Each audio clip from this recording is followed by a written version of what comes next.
여러분 안녕하십니까? 이 시간 시대의 소망 23장에 관해 살펴보고자 합니다. 23장의 제목은 하나님 나라가 가까웠으니입니다.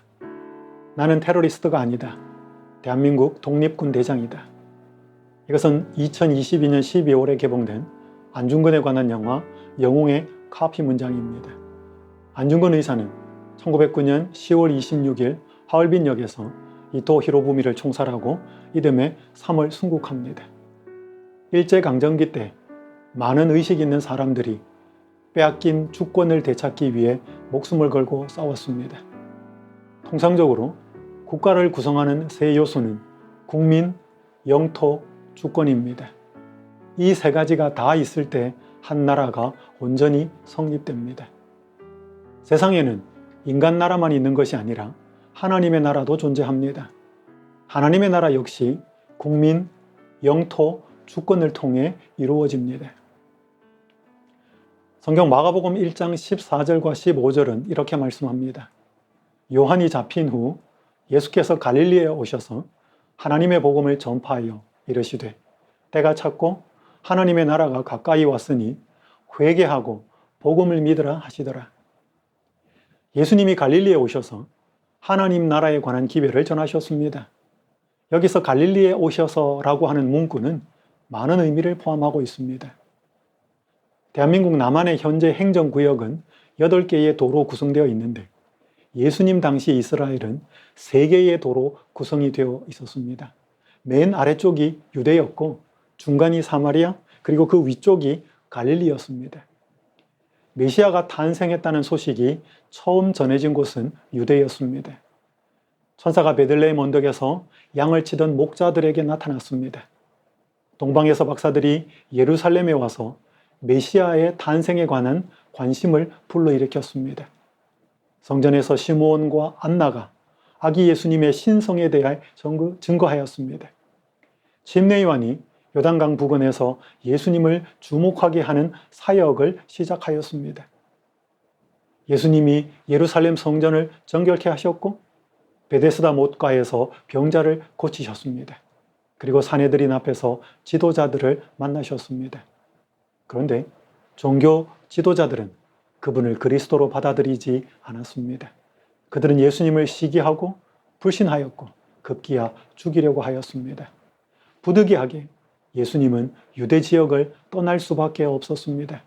그래서 가신 곳이 갈릴리였습니다. 후에 교회 역사를 살펴보아도 지도자들에 의해 진리가 배척을 당한 경우가 수없이 많았습니다. 가톨릭 교회가 진리를 떠나 암흑중에 있을 때 루터가 개혁의 깃발을 높이 들었습니다. 그는 1517년 10월 31일 정오에 비텐베르크 성당에 면죄부 판매에 반대하는 95개의 반박문을 붙였습니다.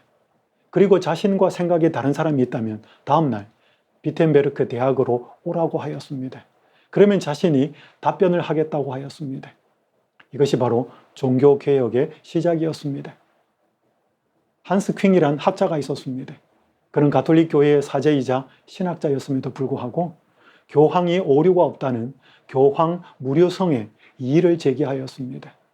그 결과 교황 요한 바오로 2세에 의해 튜빙겐 대학교의 교수직을 박탈당하였습니다. 그가 쓴 가톨릭의 역사라는 책에 이런 내용이 나옵니다. 개혁하려는 의사가 전혀 없었던 로마 교황청은 교회, 교황, 복음은 동일하다는 가정에 기초하여 예수 그리스도의 복음으로 돌아가자라는 종교개혁자들의 요청에 그 어느 때보다도 더 간단하게 교회의 가르침에 순종하라는 요구로 대응하였다. 당시 교회의 지도자들은 교회와 교황, 그리고 복음이 동일하다는 그러한 주장을 하였습니다. 그래서 개혁자들의 요구를 무시하고 단순하게 교회의 가르침에 순종하라고 주장하였습니다. 결국 개혁자들은 그들을 저항할 수밖에 없었고 프로테스탄트라는 이름이 생겨나게 되었습니다. 프로테스탄트는 저항하다라는 라틴어에서 나온 말로 구교인 가톨릭 교회에 대해 신교 혹은 개신교, 개신교인이라는 뜻으로 사용이 되고 있습니다. 지도자가 된다는 것은 굉장한 특권이기도 하지만 엄청난 책임이 동반됩니다. 지도자가 진리와 함께 하지 않는다면 예나 지금이나 예수님을 대적하는 위치에 서게 됩니다. 우리가 지도자는 아닐지라도 말이나 행동을 통해 예수님을 떠나게 하지는 않는지 진지하게 우리는 날마다 자신을 살펴보아야 합니다. 유대를 떠나 갈릴리에 오신 예수님이 병자를 고치고 복음을 전하실 때 많은 사람들이 몰려왔습니다. 사람들은 그분과 그분의 기별에 열광하였습니다. 시대소망 232페이지에는 그때의 상황을 이렇게 말씀하고 있습니다. 세상을 위하여 이런 시기가 일찍이 있은 적이 없었다. 하늘이 사람들에게로 내려왔다. 예수님으로 인해 갈릴리 사람들은 새로운 세상을 보게 되었습니다. 그것이 얼마나 놀라웠으면 하늘이 사람들에게로 내려왔다고 표현을 하고 있을까요? 그 새로운 세상이 바로 하나님의 나라였습니다. 은혜의 왕국, 은혜의 나라였습니다. 그 주권은 하나님께 있었고 영토는 복음을 받아들인 사람들의 마음이 바로 영토였습니다. 그리고 그 나라의 국민은 예수님을 개인의 구주로 모신 사람들이었습니다. 중학교 2학년 때부터 불면증에 시달린 한 여학생이 있었습니다. 온 밤 내내 30분에서 3시간 정도밖에 자지를 못하였습니다. 급기야 우울증이 생겼고 술을 마시기 시작하였습니다. 정신과 약을 먹으면서 술을 마셨습니다. 그 결과 알코올 중독이 되었고 분노 조절 장애가 그녀에게 발생하였습니다. 방에 틀어박혀 지내다가 재림교인이 하는 요양원에 가게 되었습니다. 그녀는 거기서 예수님을 알게 되었습니다. 성경을 배우게 되었고 올바른 생활 방식을 실천하기 시작하였습니다. 얼마 지나지 않아 그녀는 무려 14년 만에 처음으로 단잠을 자게 되었습니다. 꿀잠을 푹 자고 일어난 후에 그녀는 이렇게 말하였습니다. 이야, 아침이 이렇게 행복하구나. 아침이 이렇게 행복하구나. 그녀는 새로운 세상을 경험하였던 것입니다.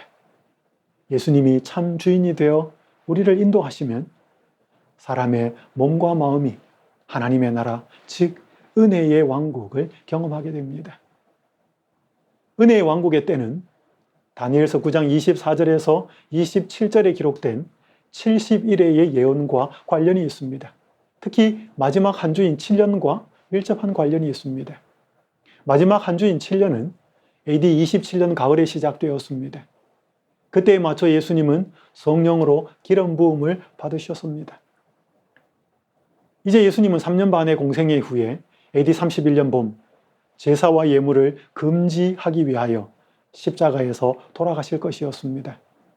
그리고 또 3년 반이 지난 AD 34년 가을에 스데반의 순교로 인해 복음이 이방인에게 전해질 것이었습니다. 이것이 성경에 주어진 예언입니다. 한 번은 이스라엘의 군사 전문가들이 신체 능력이 비슷한 두 개의 부대원을 대상으로 행군 능력을 테스트하였습니다. 한 부대원에게는 아무것도 알리지 않고 행군하도록 하였습니다. 다른 부대원에게는 행군 거리, 경로, 야영 장소, 도착 일자 등이 기록된 정보를 미리 나누어 주었습니다. 아무것도 모르고 출발한 부대에서는 낙오자가 여러 명 발생하였습니다. 행군하는 과정에서 불평도 많았습니다. 반면에 사전에 정보를 받았던 부대에서는 낙오자가 한 명도 없었습니다. 불평도 없었습니다. 차이가 뭐였을까요? 하나님은 하늘로 행군하는 신자들을 위해 자료들을 나눠주셨습니다. 그 재료가 바로 성경이고 특별히 예언입니다. 예언을 알고 신앙하는 사람과 모르고 신앙하는 사람의 차이는 사전 정보를 갖고 행군한 군인들과 그렇지 못했던 군인들의 차이와 같다고 할 수 있습니다. 예언을 통해 이루어질 하나님의 나라의 백성으로 사는 것이 유대인들의 특권이었습니다. 그러나 그들은 그 특권을 누리지 못하였습니다. 예언을 잘못 해석했고 예언에 나타난 하나님 나라를 오해했기 때문입니다. 그 이유를 시대소망 235페이지에는 이렇게 기록하고 있습니다. 세상의 야심이 그들을 삼켰으므로 영적 왕국의 제의가 그들에게 이르렀으나 그것은 전혀 무익하였다. 결국 유대인들이 예언도 하나님의 나라도 오해했던 것은 세상에 대한 욕심 때문이었습니다. 세상에 대한 야망 때문이었습니다.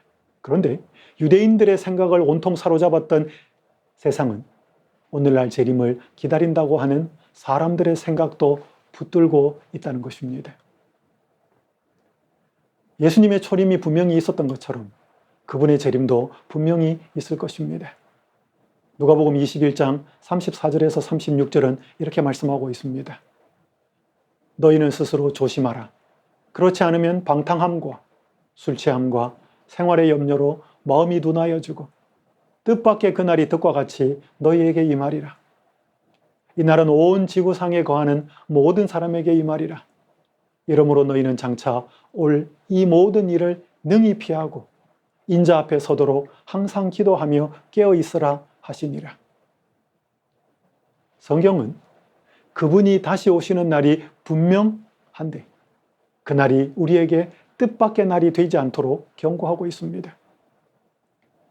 예수님의 초림과 관련해 이루어진 나라가 은혜의 나라라면 그분의 재림과 관련해 이루어질 나라는 영광의 나라입니다.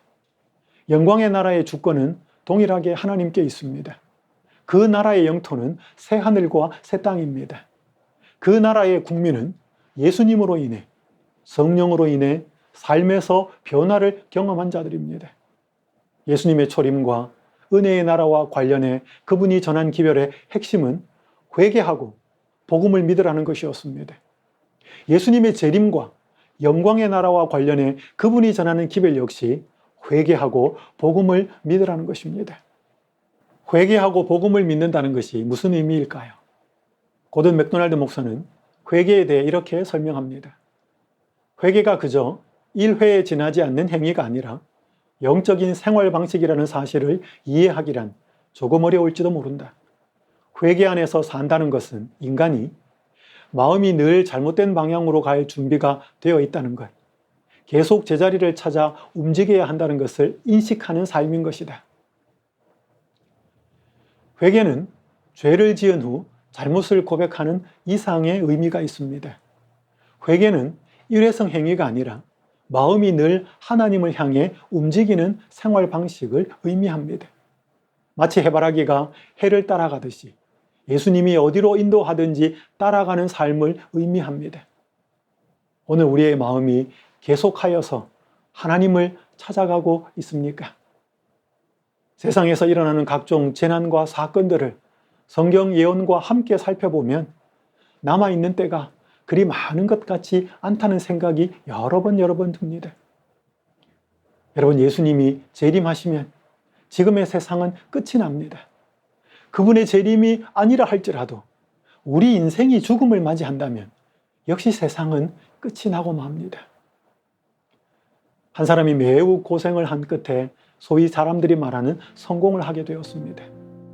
그런데 그 기쁨은 잠시였고 몸에 암이 생긴 것을 알게 되었습니다. 1년 정도밖에 살지 못한다는 판정을 받았습니다. 그러자 친구들이 병문안을 왔습니다. 모두들 안타까워하며 위로를 하였습니다.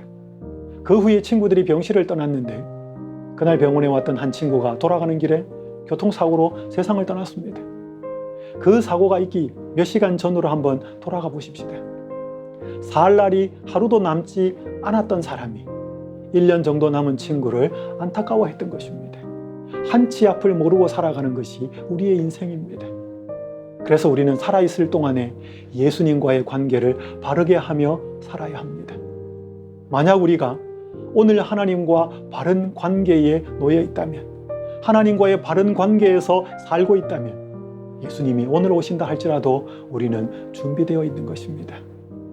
그런 삶의 시작이 바로 회개입니다. 그런 삶을 지속하게 하는 것이 바로 영원한 복음을 믿고 사는 것입니다. 사랑하는 성도 여러분, 예수님의 초림과 그분의 십자가의 죽음으로 우리에게 은혜의 왕국이 주어졌습니다. 걱정 많은 이 세상에 예수님을 날마다 주인으로 모시면서 이 은혜의 나라를 경험하면서 사십시다. 그분이 분명히 다시 오실 것입니다. 다시 오셔서 마련된 영광의 왕국을 우리에게 주실 것입니다.